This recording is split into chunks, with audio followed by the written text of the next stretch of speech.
This man right here just lost his life due to the autopilot feature in his car. Is this Tesla's fault, or was this human error? If you thought Tesla's fault, you are wrong.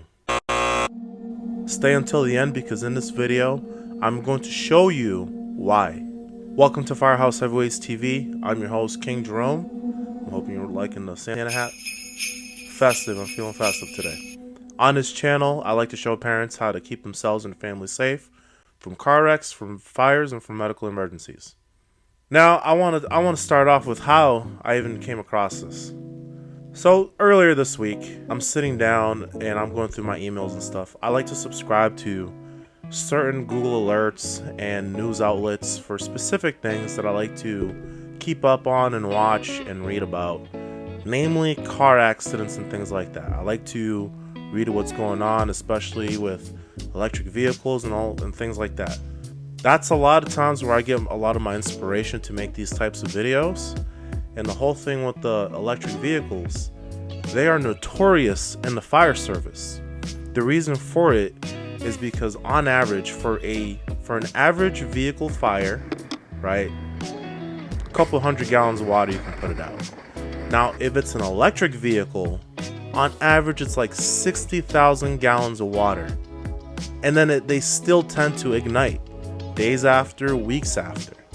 It's to the point where now there's like specially developed blankets that we would have to put over an electric car fire and throw like a little smoke bomb that has like kind of like the dry chemical in a fire extinguisher, and hopefully it will put it out and it won't reignite again.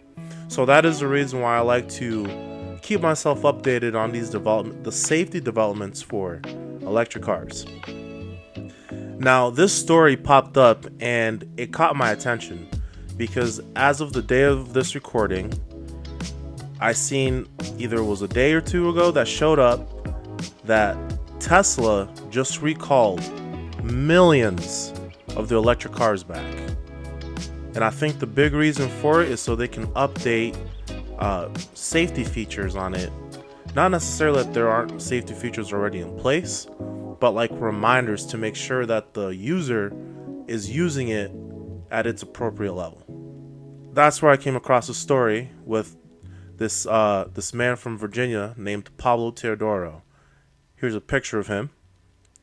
This man, he lost his life in his Tesla when it was on autopilot.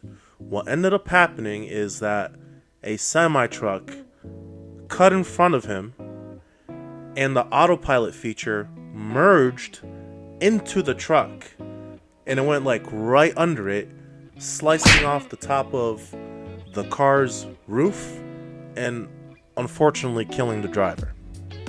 Me not being a autopilot expert or even on electric cars, I had to do some research.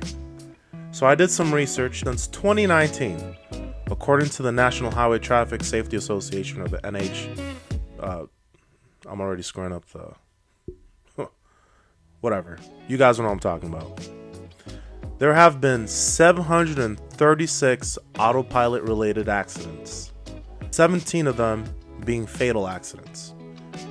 These are not all Tesla crashes, but the majority of them are. It made me think, I guess I'm not really sure what autopilot is. Let me go research what autopilot actually is. So autopilot, it's what we figure, a computer program or a computer being able to control some functions of driving or flying. So autopilot, this has been around for a long time. Autopilot's been around since like the early 1900s for airplanes and stuff. And the goal of it, even up to today, from my understanding, the autopilot feature on airplanes is not necessarily there to completely replace the pilot, but it's supposed to aid the pilot in the basic mundane functions of flying the airplane. That way they can stay alert and be more aware of the things that's going on with the aircraft. I'm hoping that is what the goal was when it came down to autopilot for vehicles, because autopilot in vehicles or like autonomous vehicles, that whole concept was already around in like the early 1940s, up to, and it was being developed and stuff into the 50s, 60s, 70s, and even 80s. So during those 40, 50 years, we know how there were so many technological advancements between vehicles, space travel, sending out satellites like Voyager 1 and Voyager 2 into outer space, which is now in interstellar space. And these were one of the things that happened to be in that mix of things that were being developed.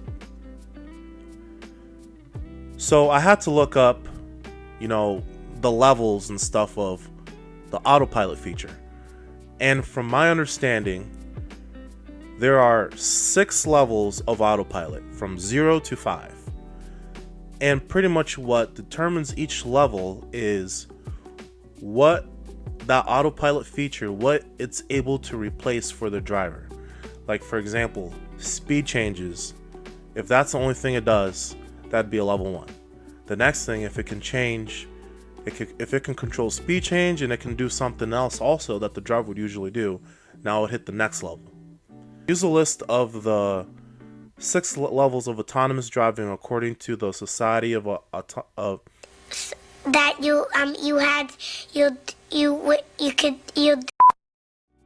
according to the Society of Automotive Engineers. Level 0, no driving automation. Level 1, driver assistance, such as cruise control.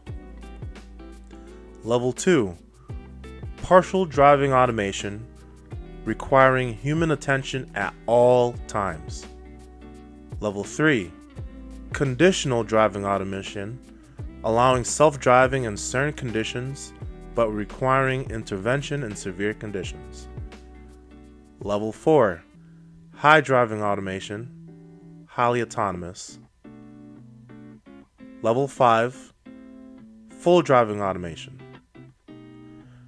Can you guess at what level of autonomous driving Tesla vehicles are at? If you guessed anything other than level 2, that's the answer right there. Level 2 driving is what Tesla is set at. I think the big mistake that a lot of people have is that they assume, and even I assumed, self-driving vehicle, okay, it must be able to do all this, that, give me a bag of chips and stuff. Huh? Don't get me wrong. This technology, and look, check out this footage right here. This is what the computer, what the autonomous driving is able to pick up on. It could pick up on road conditions. It could pick up on signs, other vehicles, what they're doing, what they're not doing. It's able to change lanes for you. It's able to turn on turns, able to take exits for you, speed up, slow down, brake. And this is pretty much a lot of stuff that I would consider to be fully autonomous. But according to Tesla, this is only a level 2. And here's the thing.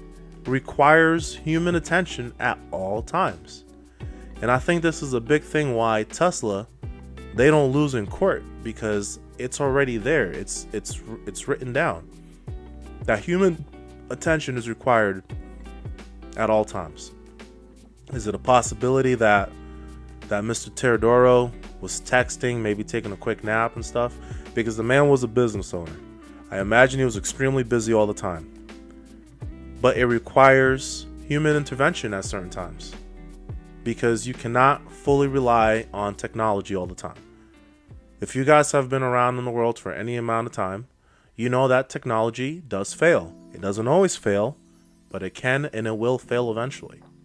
The biggest thing that affects us humans when it comes to this stuff, and even especially for us firefighters and paramedics and stuff, the number one thing that kills us a lot is complacency. I'm not going to say that Mr. Teodoro was complacent right off the bat, because I can imagine, just like anyone else, if you get a Tesla and you've been used to driving your entire life any other vehicle that doesn't have this capability, the first time you turn on the autonomous driving, you're going to be extremely cautious. You're still going to have your hands on the steering wheel. You're still going to be looking to see the turns it's making. You might still try to take it over a little bit because you're not trusting it. But once the system has been able to prove to you that it is safe and that it can do these functions, you start to lower your guard. The really amazing thing about this autopilot feature too, this autonomous driving for Tesla, is that it also has like machine learning in it.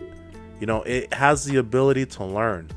So this autonomous driving stuff, this automation is only going to get better. It's only going to get better. And anytime there's a recall, Tesla does an update and it fixes any issues that there was already there. So I hope you guys enjoyed this video. Make sure you like, subscribe. Please comment. Let me know what you guys think about this video. Let me know what you think about this whole situation with autonomous driving, with AI, and even just this recall with Tesla. So I hope to see you guys in the next one. Until then, peace out. Merry Christmas.